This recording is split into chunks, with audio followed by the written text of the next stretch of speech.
पति को, पुत्र को, घर बांधा, सबको तो छोड़ दिया, फिर भी आप कहते हैं कि हमने क्या छोड़ा।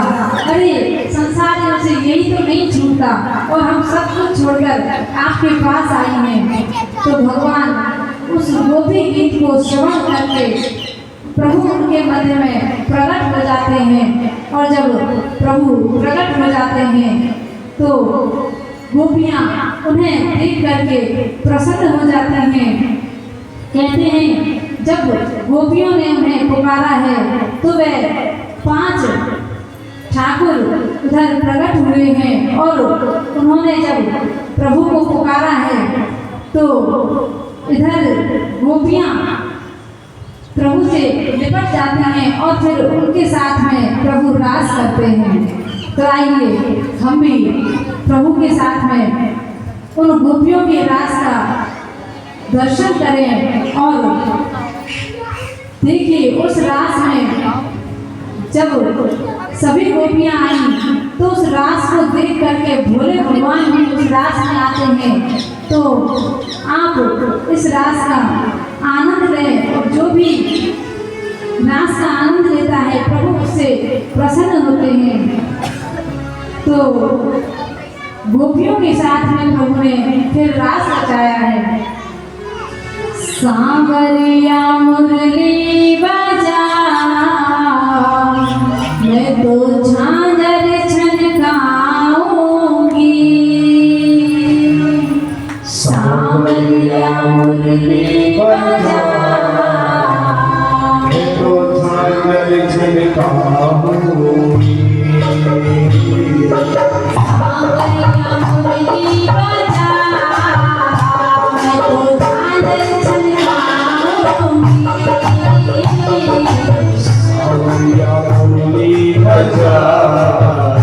मैं तो झांझरी रचाऊंगी।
जीवन की पहली सुलझ गई, आज मेरे जीवन की पहली सुलझ गई। ओ तेरे पैगंबर से चुनरी उलझ गई,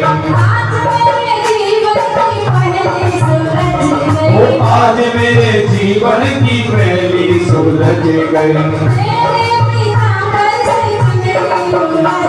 वो तेरे पीताम्बर से चुनरी उलझ गई।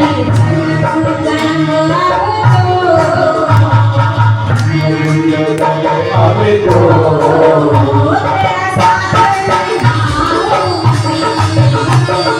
झांझरिया झांझल लगा, जब बुलंद लाऊंगी।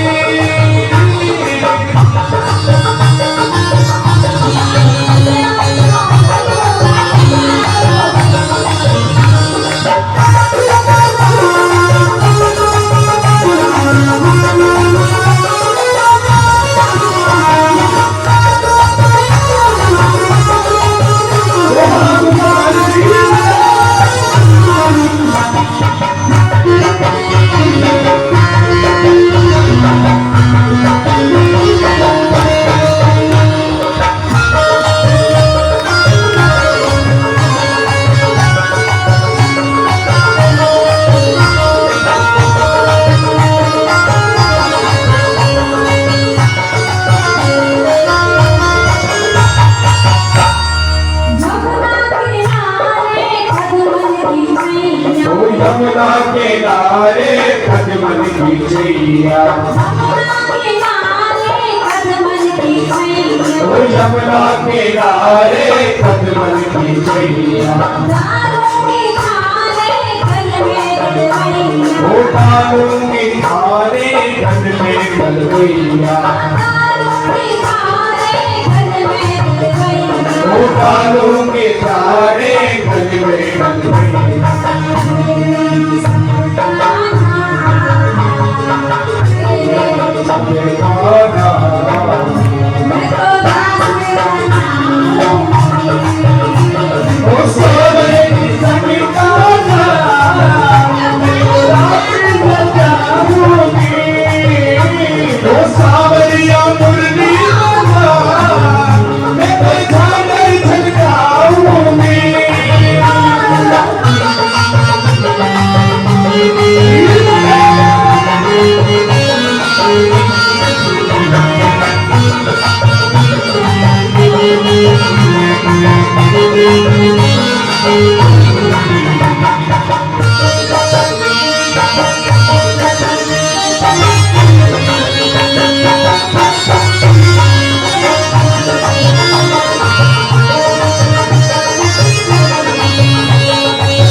पायलिया चम चम चम के, वो पाँवों की पायलिया चम चम चम के, वो माथे की बिंदिया धम धम धम के, वो माथे की बिंदिया धम धम धम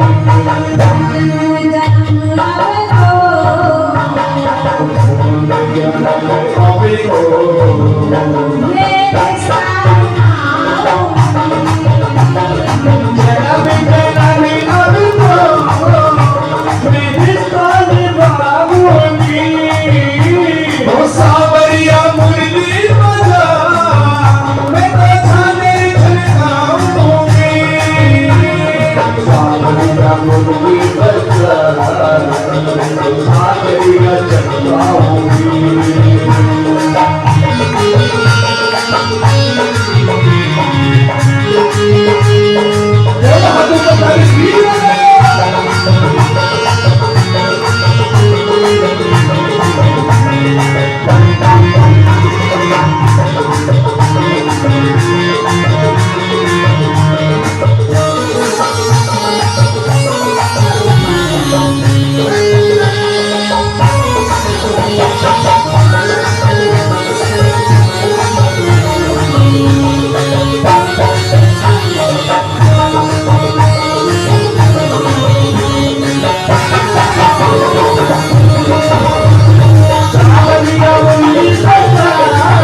बोल वृंदावन बिहारी लाल की दास कचैया भगवान की जय हो जय श्री राधे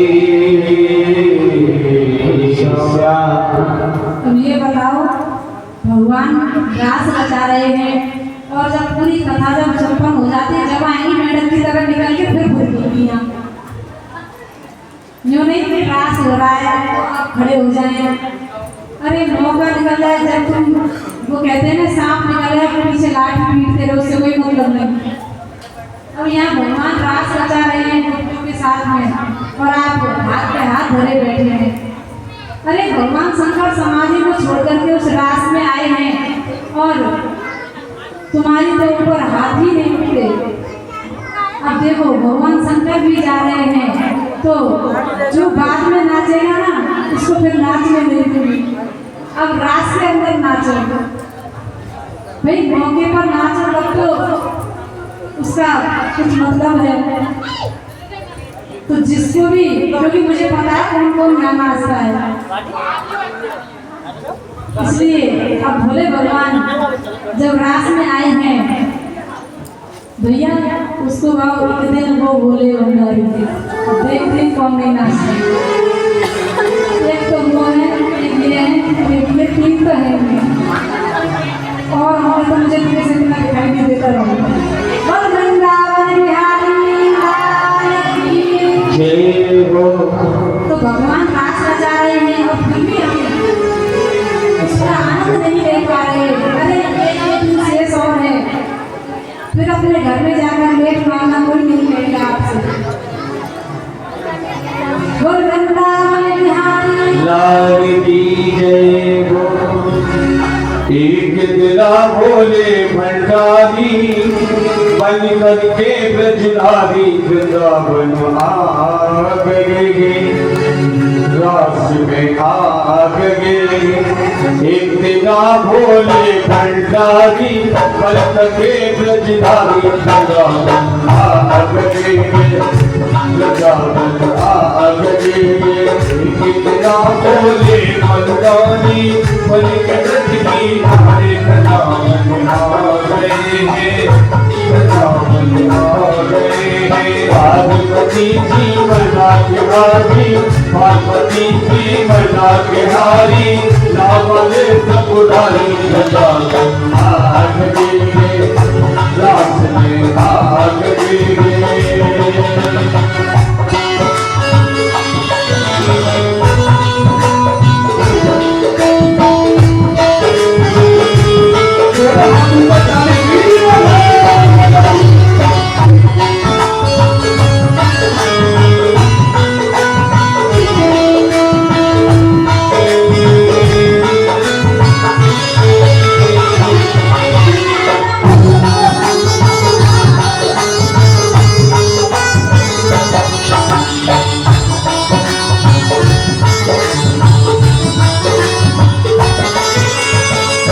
पार्वती से बोले हो, पार्वती से बोले मैं भी चलूंगा तेरे संग में, तेरे संग में। पार्वती से बोले मैं भी चलूंगा तेरे संग में, तेरे संग में। राधा श्याम नाचे मैं भी नचूंगा तेरे संग में, तेरे संग में।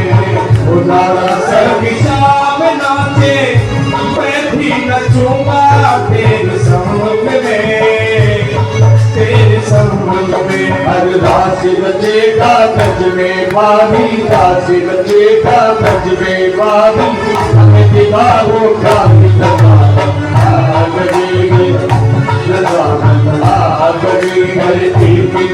भोले भंडारी बन के ब्रज की नारी, रास में आ गए हैं, वृंदावन में आ गए हैं। जय भोले जी।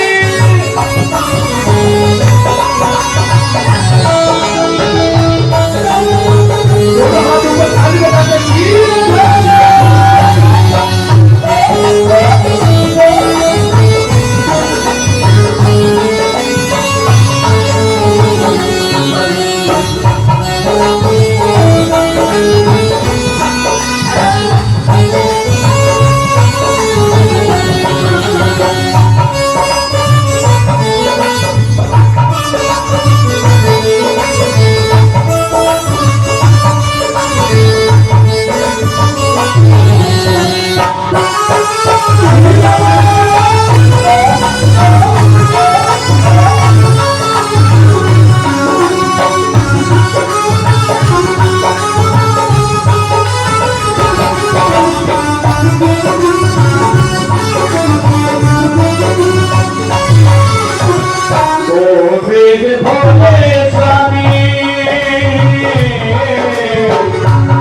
जाऊं तुम रास्ते महारास्ते मोहन के सिवा पुरुष न जाने उस रास में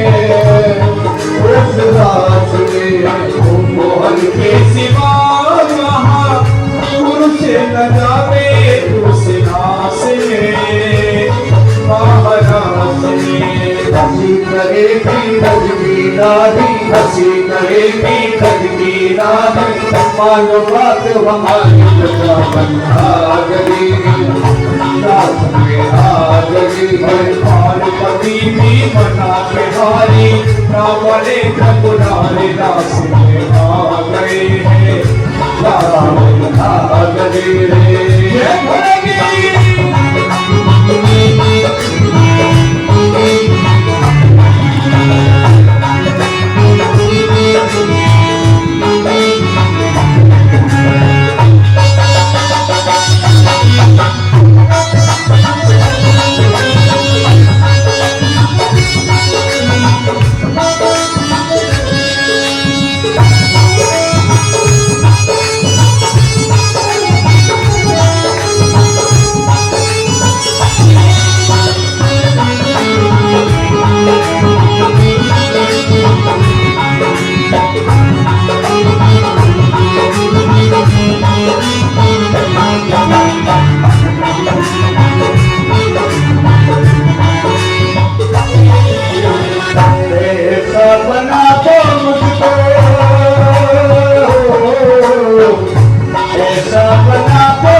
सहेली तेरी ऐसा बताना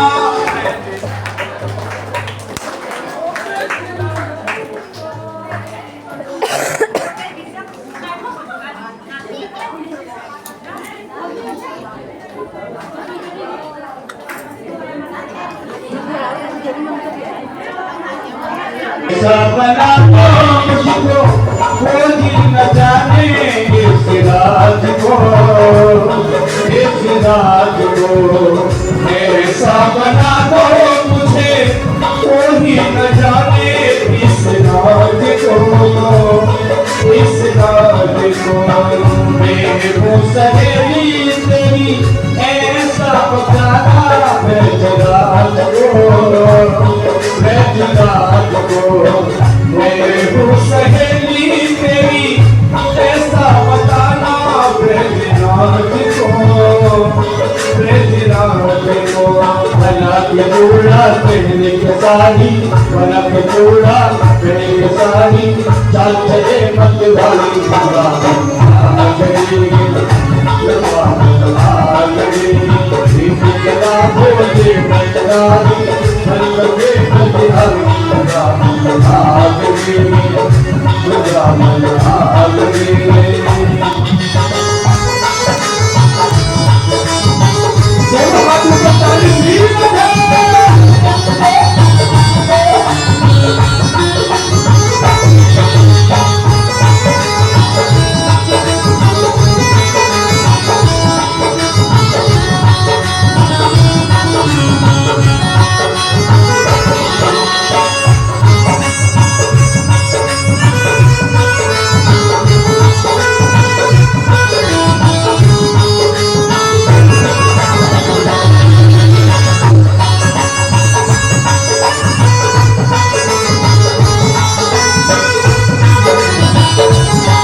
हंस के सती ने कहा, हंस के सती ने कहा, कलिया बिताऊं इस रूप में, इस रूप में। हंस के सती ने कहा, कलिया बिताऊं इस रूप में, इस रूप में। एक दिन तुम्हारे लिए आए थे मुरारी इस रूप में, इस रूप में। एक दिन तुम्हारे लिए आए थे मुरारी इस रूप में, इस रूप में। हर कोई रूप बनायो हरिये, कोई रूप बनायो हरिये, अपना भी भागी चला आगरे, चला आगरे। इनकी बनाओ ये बनानी, हर लगे बलिदानी, चला आगरे, चला आगरे।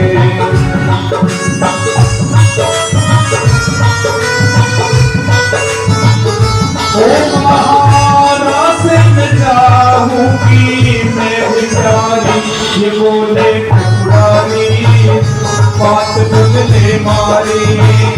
ये बोले ठकुरानी, बात बदले मारी। वो नहीं ले जाऊंगी मैं पकड़ी जाऊंगी, नहीं ले जाऊंगी मैं पकड़ी जाऊंगी। वो महाराज में जाती है बस नारी, ये बोले ठकुरानी।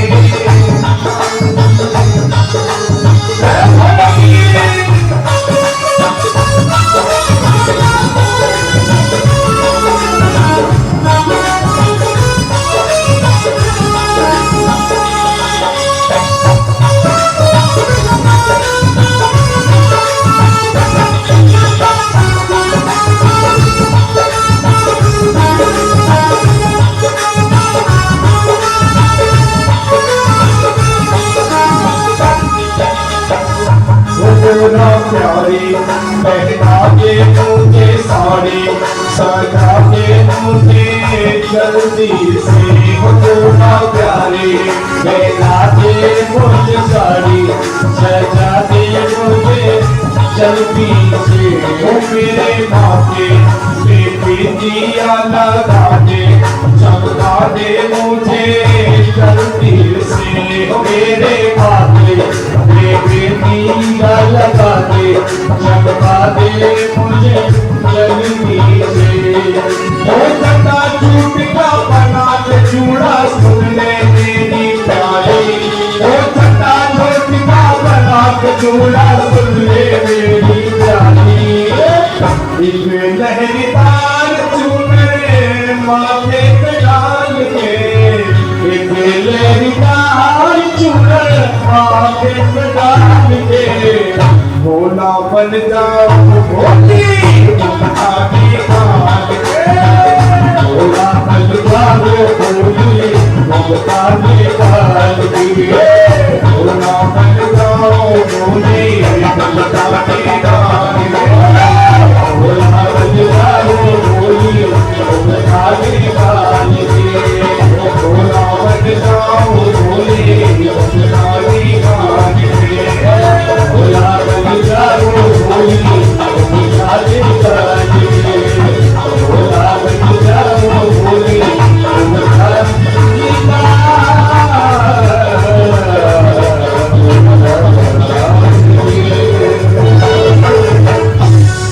शंकर भगवान की जय हो, नाथ बिहारी भगवान की जय हो। जय जय श्री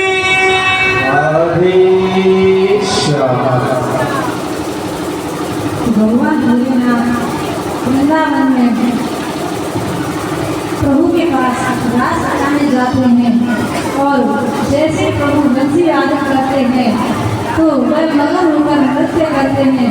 और जब साड़ी उनके सिर से खिसकती है तो प्रभु को पता चल जाता है कि भगवान शंकर गोपी बनकर के इस रास में आए हैं। तो उस दिन से प्रभु वृंदावन में गोपेश्वर नाम से जाने जाते हैं। बोलिए गोपेश्वर भगवान की जय हो। तो इस प्रकार उन्होंने जब ब्रजन नाम के साथ में राज बचाया है, तो इधर राजा परीक्षित जी कहते हैं कि ये तो धर्म की संस्थापना के लिए यहाँ आए थे, ये तो यहाँ स्त्रियों के साथ में नृत्य कर रहे हैं। संस्थापनाय धर्मस्य प्रसमाय तरस्य अवतीर्णो हि भगवान हंसेन जगदीश्वरः। ये जो भगवान है, ये तो धर्म की स्थापना के लिए इस धराधाम पर आते हैं और ये यहाँ आकर औरतों में नाच रहे हैं, तो ये क्या ठीक है? तब श्री सुखदेव जी कहते हैं कि ये कोई साधारण स्त्रियां नहीं, जीव और परमात्मा का मिलन है, क्योंकि जब तक जीव परमात्मा में नहीं मिल जाता तब तक वह अधूरा है, क्योंकि आत्मा जब परमात्मा में विलीन होती है तभी उसकी यात्रा पूरी होती है।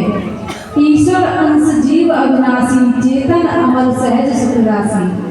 हम ईश्वर के अंश हैं। जैसे नदियाँ अनेकों स्थानों से बहती हुई जब तक समुद्र में नहीं समाती तब तक उनकी यात्रा अधूरी है, ऐसे ही जब जीव प्रभु का भजन करता है, सत्संग करता है, तो सत्संग करते हुए, भजन करते हुए वह परमात्मा में ही विलीन हो जाता है।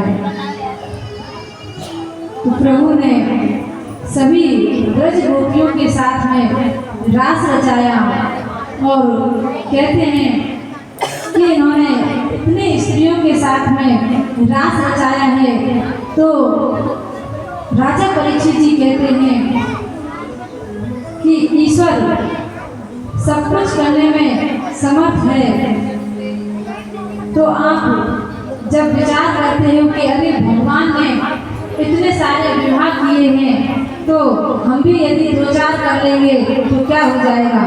अरे तुमसे एक तो समझती नहीं, तुम 2-4 क्या करोगे? अरे वो सर्वेश्वर ईश्वर है, वो संकल्प मात्र से सब कुछ करने में समर्थ है, इसलिए हमें ईश्वर की कभी होड़ नहीं करनी चाहिए। भगवान भोलेनाथ ने जब समुद्र मंथन के समय विषपान किया था, तो जब विषपान किया तो कहते हैं यदि तुम भगवान की ही होड़ करते हो तो थोड़ा सा विष पी करके बता दो। विष के नाम पर तो पीछे हट जाते हैं और भगवान जब कोई ऐसी लीला करते हैं तो हम उनके साथ हो लेते हैं कि भगवान ने ये काम किया था तो हम क्यों नहीं कर सकते। जो श्री कृष्ण ने कहा है वो हमें करना चाहिए, और जो राम जी ने किया है मानव के चोले में वो हमें करना चाहिए, क्योंकि मानव देह धारण करके प्रभु रामचंद्र जी ने पग पग पर ये बताया कि किस प्रकार मनुष्य जीवन को जीना चाहिए, और भगवान कृष्ण ने जो कहा है वो हमें करना चाहिए, क्योंकि भगवान कृष्ण ने हर जगह ऐश्वर्य का दर्शन कराया है। वे हर जगह ये बताते हैं कि मैं भगवान हूँ, इसलिए हमें प्रभु की कभी होड़ नहीं करनी चाहिए। इधर प्रभु ने सभी गोपियों के साथ में रास रचाया और उनकी इच्छा को पूर्ण किया। अब इधर मथुरा में कंस प्रभु को मारने की अनेकों प्रयास करता है। जब अनेकों राक्षस प्रभु ने मौत के घाट उतार दिए, उसका कुछ नहीं कर पाए, तो अब कंस परेशान है कि अब क्या किया जाए। तो नारद जी के पास आते हैं, और क्योंकि महात्मा को ही चिंता होती है कि किस प्रकार जीव का कल्याण हो, तो देवऋषि नारद जी जब कंस के पास आते हैं तो कहते हैं कि अरे अभी तक तुमने कृष्ण को मारा नहीं, कितना समय व्यतीत हो गया, 11 वर्ष का वो हो गया है, कब मारोगे? यदि अब नहीं मारा तो वह तुम्हें मार देगा। इधर कंस को भड़का रहे हैं और उधर जब भगवान कृष्ण जाते हैं तो वहाँ पर कहते हैं कि कंस को कब मारोगे। दोनों तरफ प्रभु नारद जी कहते हैं कि आप कंस को कब मारोगे। इधर कंस से बोल दिया कि आप कृष्ण को कब मारोगे। तो नारद जी ने कंस से कहा कि ऐसा करो, धनुष यज्ञ का मेला रखो और उस मेले में दोनों भाइयों को बुलाओ, तब उन्हें यहाँ धोखे से बुलाकर मरवा देना। अब तो जैसे ही नारद जी ने कहा तो उसके दिमाग में बात बैठ गई और कहा कि उन्हें लेवाने कौन जाएगा। कहा कि उनके चाचा अक्रूर यहाँ रहते हैं, उन्हें लेवाने के लिए भेजना। तब नारद जी ने कहने पर धनुष यज्ञ का मेला रखा है और इधर रात्रि में ही अक्रूर जी को बुलवाया और अक्रूर जी से कहा कि तुम बलराम जी और श्री कृष्ण को यहाँ पर बुलाकर लेकर आओ, यहाँ धनुष यज्ञ का मेला देखने के लिए उन्हें लेकर आओ और हम उन्हें धोखा देकर ही यहाँ मार देंगे, क्योंकि यदि हमने ऐसे बुलाया तो वह नहीं आएगा। तुम तो मेला देखने के बहाने उसको लेकर आओ। तो मेला देखने के लिए जब बुलाया है तो अक्रूर मना करते हैं। अब उन्होंने विचार किया यदि मैंने मना किया तो ये कंस मुझे मार देगा और इसके हाथों से मरने से अच्छा है हम प्रभु के दर्शन करें। तो अक्रूर जी ने हाँ कर दी और रात्रि भर अब अक्रूर जी को नींद नहीं आई।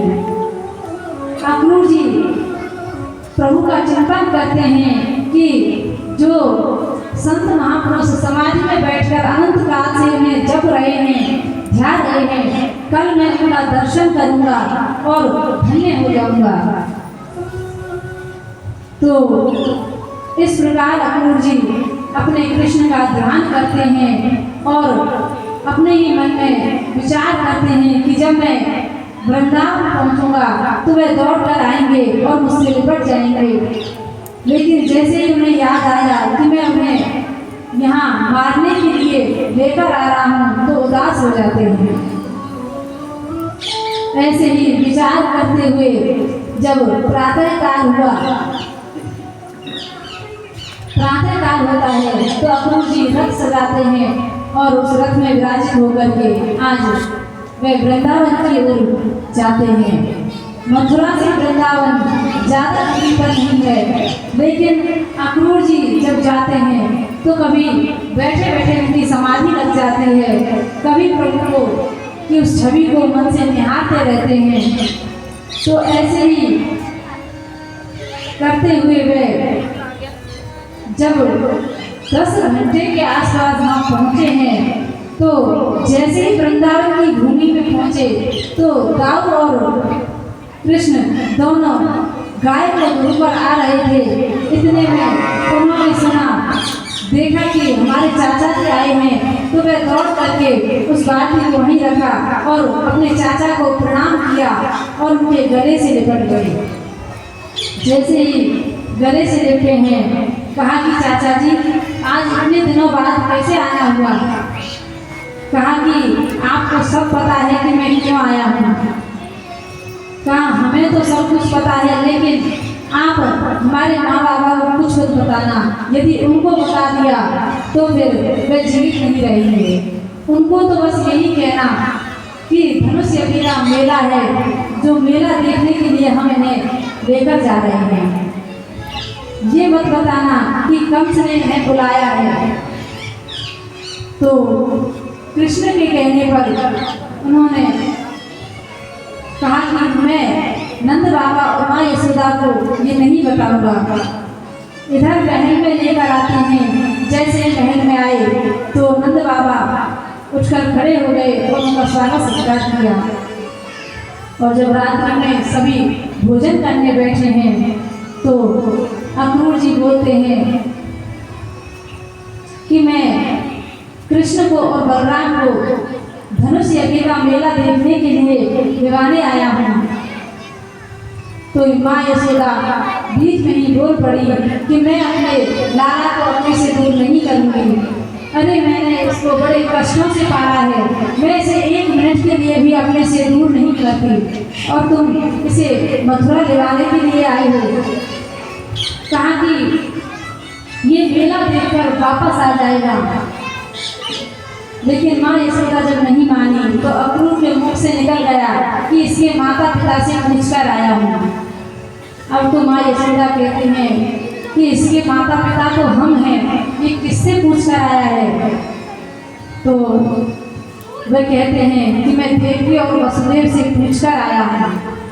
अब तो माँ यशोदा अपनी आंखों से अश्रु प्रवाह करते हुए कन्हैया को देख रही है कि इतने दिन से मैंने इसको पाला है और इसको इतना प्यार किया और ये आज मुझे छोड़कर चला जाएगा। जब माँ रोती है तो वह क्या कर सकती है, क्योंकि वह कहते हैं कि देवकी और वसुदेव ही इनके पिता हैं, माता हैं। अब माँ यशोदा बस रोई जा रही है, कुछ नहीं बोलती। नंद बाबा क्रोधित हो जाते हैं कि अक्रूर, यदि तू मेरा भाई नहीं होता तो मैं नहीं तेरा सर कलम कर देता।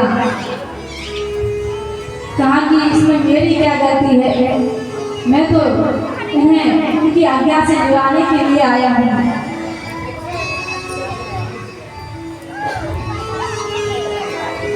जब बोला है तो इधर सभी सो गए, लेकिन माँ को नींद नहीं आई। माँ यशोदा तो अपने चारपाई से लिपट करके बैठी है और अश्रु प्रभाव कर रही है कि कल तो मेरा लाला मुझे छोड़कर चला जाएगा।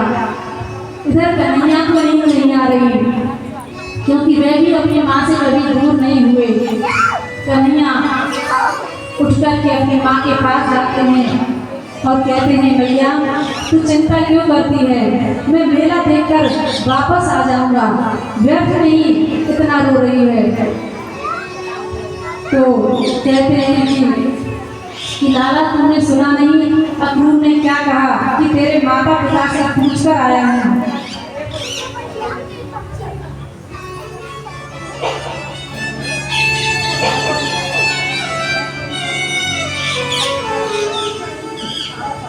जब बार बार मैया यह कहती है तो भगवान कहते हैं कि मैं परसों ही वापस आ जाऊंगा, लेकिन मुझे आप जाने दें।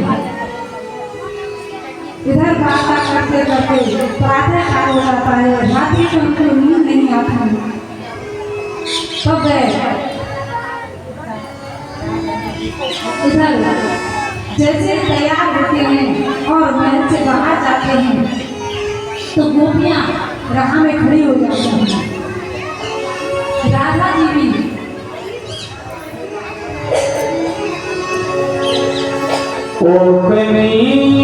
रात में अपनी माँ की कसम, रात में अपनी माँ की कसम, तुम जाने लगेंगे जब तक तुम जाने लगेंगे जब तक नहीं रात में अपनी बाकी कसम, नहीं रात में अपनी बाकी कसम, तुम जाने लगेंगे जब तक तुम जाने लगेंगे जब तक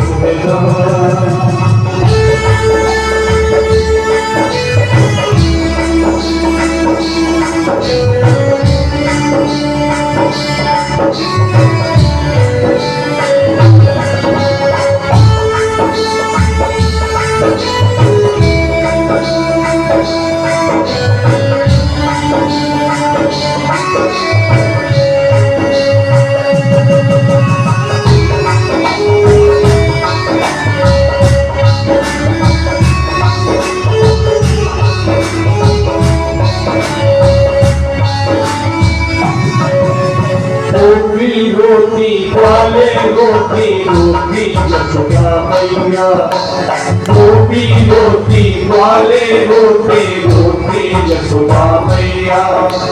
गाय बछड़ों पे दया करो तुम सुन लो कृष्ण कन्हैया। गाय बछड़ों पे दया करो तुम सुन लो कृष्ण कन्हैया। गाय बछड़ों पे दया करो तुम सुन लो कृष्ण कन्हैया।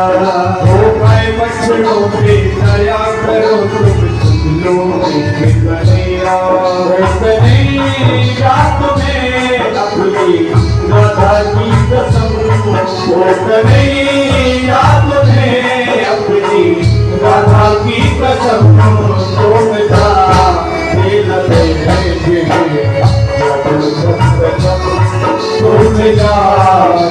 दे लगे जब तक मेरा कन्हैया तुम्हें अपनी बाकी कसम, ओ कन्हैया तुम्हें अपनी बाकी कसम, तुम जा दे लगे जब तक तुम जा दे लगे जब तक तुम जा दे लगे। हर मथुरा को क्यों चाहते हो मन देखा क्या दुख पाया। हर मथुरा को क्यों चाहते हो मन देखा दुख पाया। हर मथुरा को क्यों चाहते हो मन ऐसा क्या दुख पाया। ओ मथुरा को क्यों चाहते हो मन ऐसा दुख पाया। अरे अभी रोज भी दूर भयोगे दुश्मन बन के आया। अरे अभी रोज भी दूर भयोगे दुश्मन बन के आया। ओ कन्हैया तुम्हें अपनी बाबा की कसम, ओ कन्हैया तुम्हें अपने बाबा की कसम, छोड़ जा दे लगे जब तक तुम जा दे लगे जब तक तुम जा दे लगे जब तक तुम। वृंदावन बिहारी लाल की जय हो। देखिए सही बात का दर्शन भी करें, थोड़ा थोड़ा आगे सरक जाए, पीछे वाला मुझे करा दिया, आगे बहुत जगह है बीच में, ये बीच में तो गैप इसको कवर कर ले, जगह पे मत लो, आगे सरक जगह पे। वृंदावन बिहारी थोड़ा थोड़ा